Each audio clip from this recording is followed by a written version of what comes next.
Well, to discuss today's rate rise, I'm joined in the studio by Sarah Hunter, an economist, a senior economist at KPMG. Sarah, thanks so much for coming in. It's no surprise why we're here with the rate rise, of course. And do you think the RBA has taken the right approach here?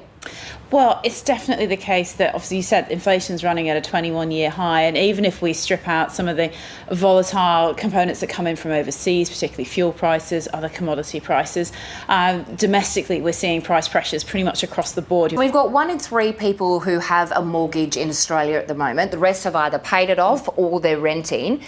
Are we going to be finding that there's this middle bracket of Australia which are really doing the heavy lifting?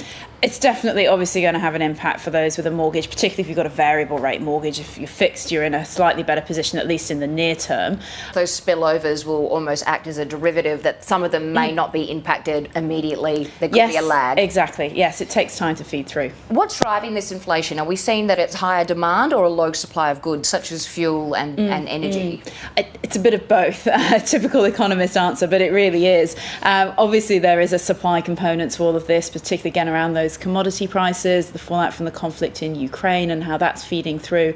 But there is also a facet of strong demand globally, not just in Australia. Thinking about some of the manufactured products, for instance, we focus quite a lot on the supply chain disruptions, and they're there, absolutely. But actually, one of the things that's been driving those prices is the strength of demand and the recovery after COVID. So it is a bit of both. And on the issue of supply, if we're seeing supply being more susceptible here to the decision making of the RBA, should we be seeing more fiscal policy at play? Because the government still has a few levers that it can pull to help manage the economy. It's a really difficult question, and I think actually the Treasurer's statement last week sort of made that clear.